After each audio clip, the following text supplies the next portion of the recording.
full self-driving rollout to hardware 4, and now you can use referral credits to sign up for subscription. And I'm going to give you my thoughts on full self-driving because it's starting to look like hardware 3 might be becoming, I don't want to say obsolete, but it's a little bit of an issue for Tesla. Shout out to Sorry for posting this. Full self-driving supervised version 13.2.2.1 is starting to roll out to Tesla owners with AI4, or what's also known as hardware 4. We got this on our Cybertruck. We were testing it earlier today, and it was really nice to see how confident it actually is driving around on local roads and city roads. And I'm definitely a firm believer for sure on full self-driving. And now if you've got referral credit, like if you've referred someone to buy a Tesla, you can actually use your incentive, your credits to sign up for full self-driving at $99 a month, which is nice. You don't have to pay out of pocket for this if you like the full self-driving, but you still don't want to pay for the full $8,000 that full self-driving actually is.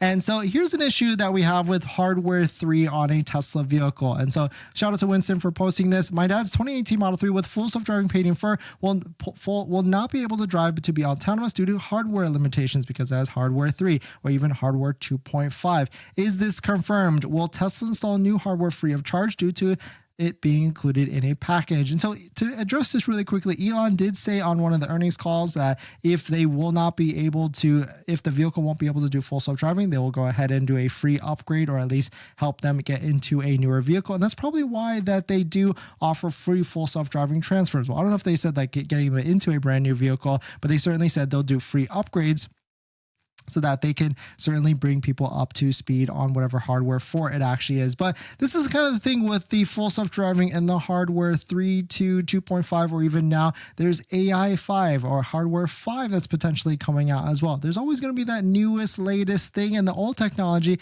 might not actually be able to handle the full self-driving. So it's an endless game for sure. And so I wouldn't really be worried about what hardware vehicle actually has, unless you're always just buying the new one or even cycling them out. But that's kind of unfortunate thing that happens with the full self-driving, because now as Juniper is coming out, now we're all talking about AI5 or hardware 5. But even though Juniper comes out next year, which is potentially 2025, AI5 I think is going to be in 2026 if I'm not mistaken. But here's a full write-up on everything here. Shout out to City Park for posting this. You can take a look at it right here of all the different things, and I didn't want to go through all of this, but there's a lot of complexities that for sure that come with hardware 3, 4, 5, or of course full self-driving at the end of the day.